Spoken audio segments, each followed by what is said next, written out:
Welcome back, MTG Joe here. Today we're going to be doing another installment of the weekly meta breakdown where we look at the top performing decks on the MTG Arena ladder for each format. This particular video is going to be for the standard best of one format. If you're looking for best of three, explore, historic, they'll all be here. There's not really much demand for alchemy, so I haven't been doing those, but the playlist will have them all there. We try to get a new video provided that there's data each week.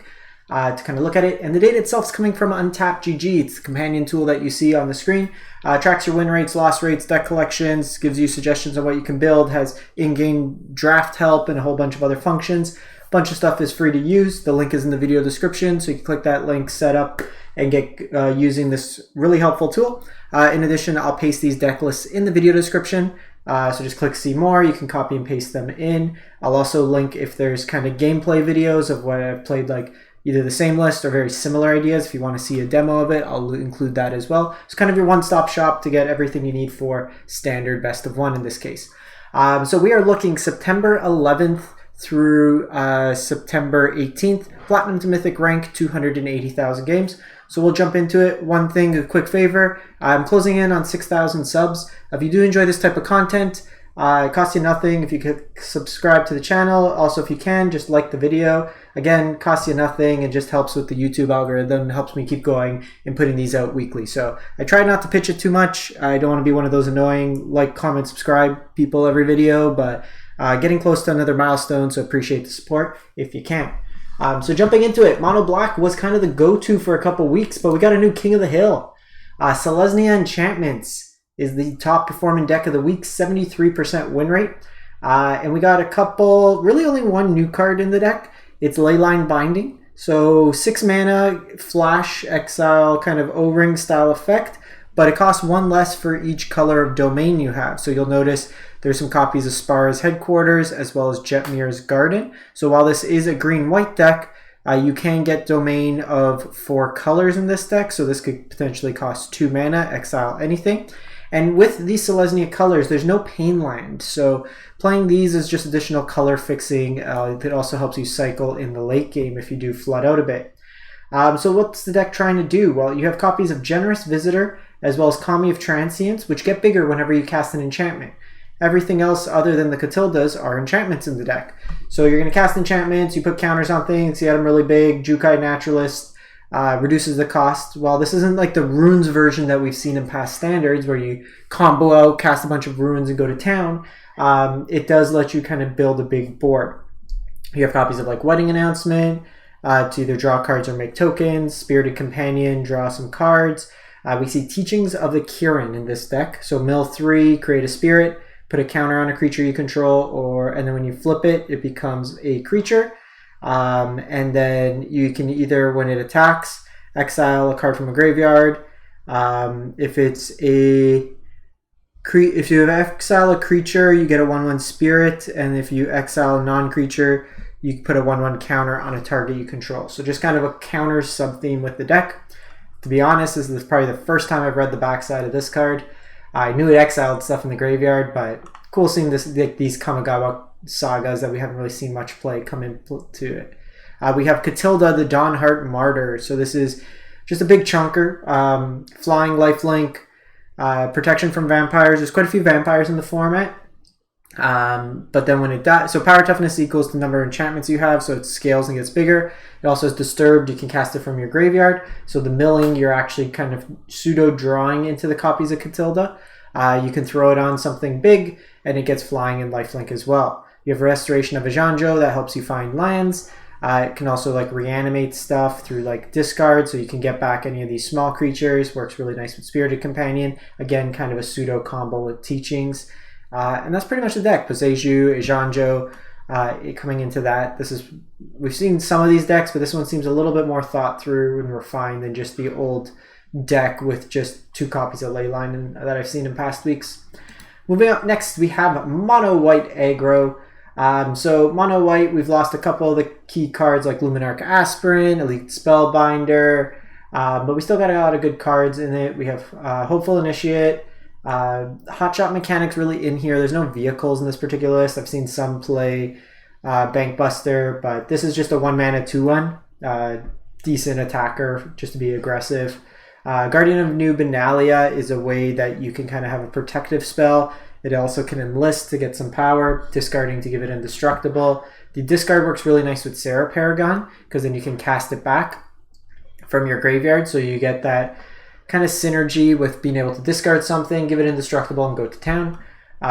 Intrepid Adversary, Thalia is kind of brought in. We have Destroy Evil, as well as Valorous Stance is just kind of ways to target Shieldred. Shieldred, when I was playing a version of this deck, was pretty much a pain in the ass, to be honest, once it came down. Because the thing is, Brutal Cathar against Mono Black, they have so many removal spells. It's pretty easy for them. Gets hit by Cut Down, gets hit by Infernal Grasp. Potentially on the board state, Liliana can also tag it. So it's not a clean answer like it used to be in the format where there wasn't as much smaller targeted removal. Adeline, it just makes a lot of tokens. Anointed Peacekeeper is a good way to keep your opponent off something like Meathook or Shieldred or whatever it may be. The only thing with this particular deck that I'm not a fan of is the 3 copies of Eiganjo. 23 lands is good with this curve, but more often than not, like, you need to hit your lands early while the spell's useful. I played like an Orzhov deck that had 3, and there was times where I had to sack it because it was a legendary land. I don't love that number of the legendary lands in the mana base. Moving over, we got Rakdos Aggro, 64, 63-ish%. Very much similar to the mono black version, but you're getting access to Fable the Mirror Breaker, which is an incredibly powerful card, one of the meta-defining cards. Blood Tithe Harvester works really well with Fable, and then you also have Voltage Surge, which takes advantage of some of the artifacts that you could produce in the deck. Obnixis as kind of a split with Liliana, making 2 copies of a Planeswalker, life gain, kind of extra reach and damage, good against the mono black deck at times. Shieldred, Sorin, and then your copies of Invoke. You're playing copies of like Tramway Station, as well as Xander's Lounge, just to have the requisite mana. You're even seeing stuff like Haunted Bloodfell Caves. This mana base isn't that good. Again, play 1 of these, not 2 of these.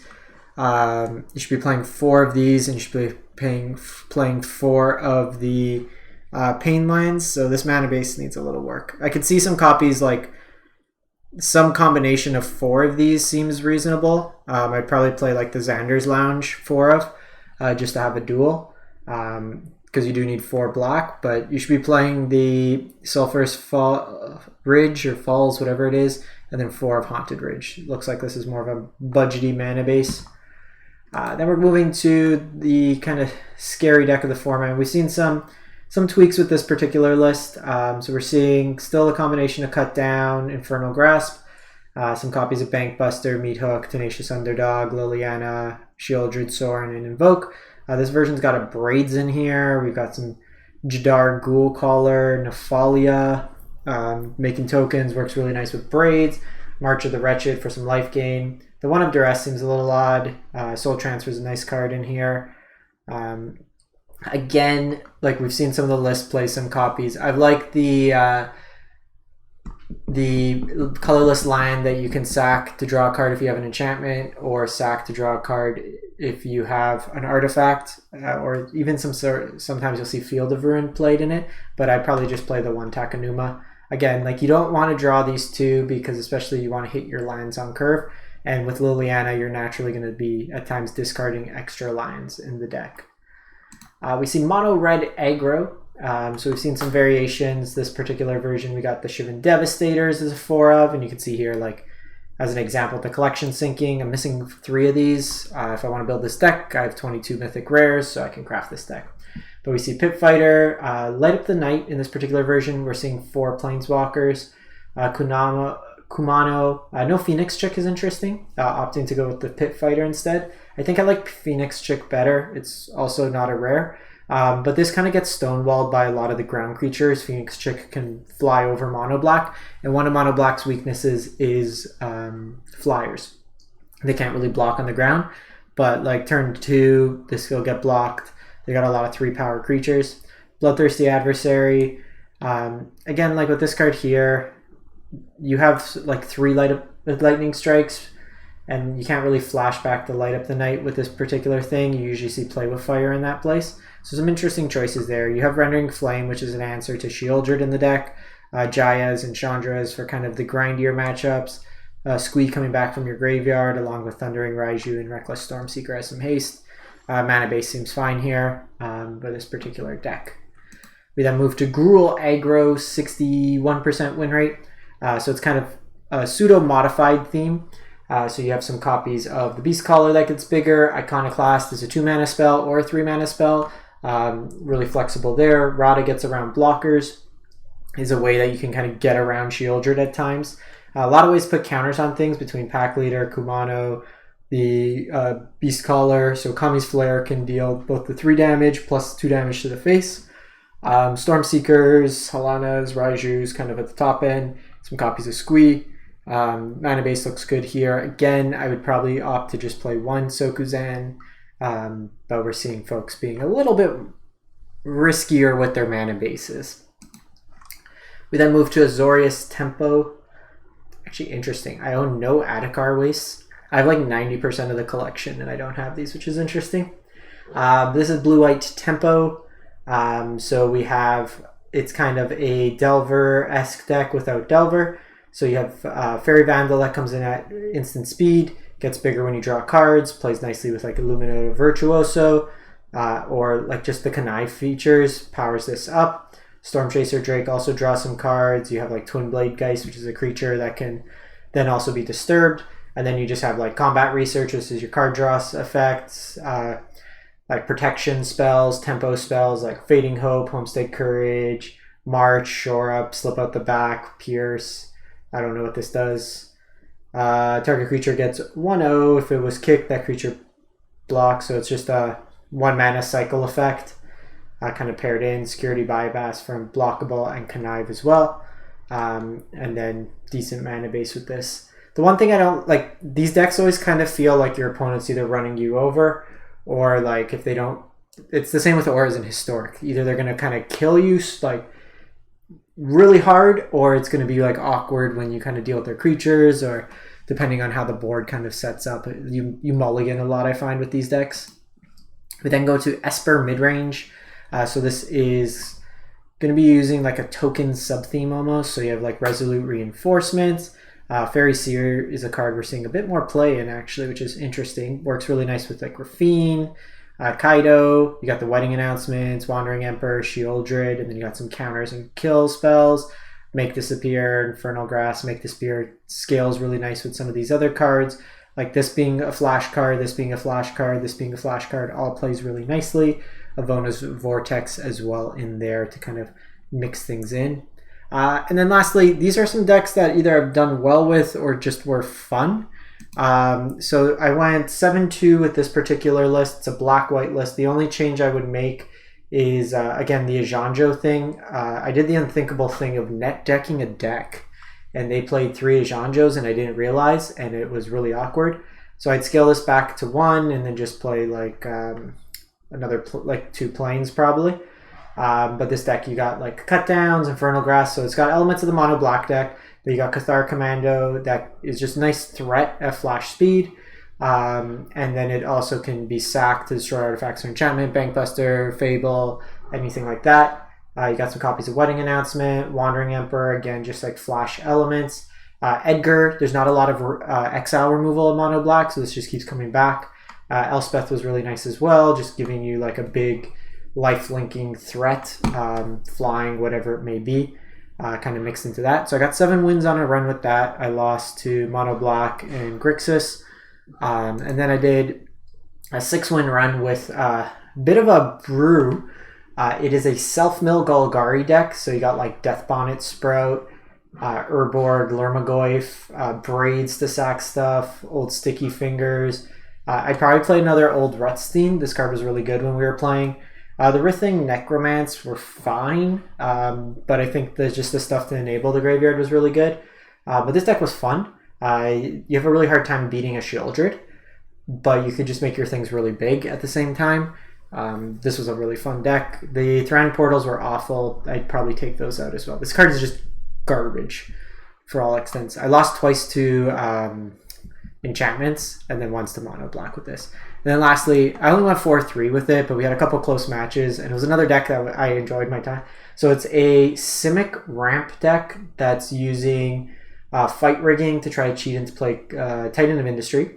But also you have like a Johnny Sleeper Agent, so you can splash a little bit with treasures or just some of the Bant lands. I got a Poison Kill one game, which was really cool. But like Topiary Stomper ramps you, Jewel Thief ramps you. Like Shigeki back some stuff. But if you like playing Titan of Industry and just like big mana things, you got Tovalar's Huntmaster, you got Colossal Sky Turtle. This was another fun deck that we played. Again, we went 4-3 with it. Lost to Mono Blue, which is probably like the most terrifying matchup when all your big dumb spells are like 4 to 7 mana and they're playing like cheap counter spells. It hurts, but it was a fun deck nonetheless.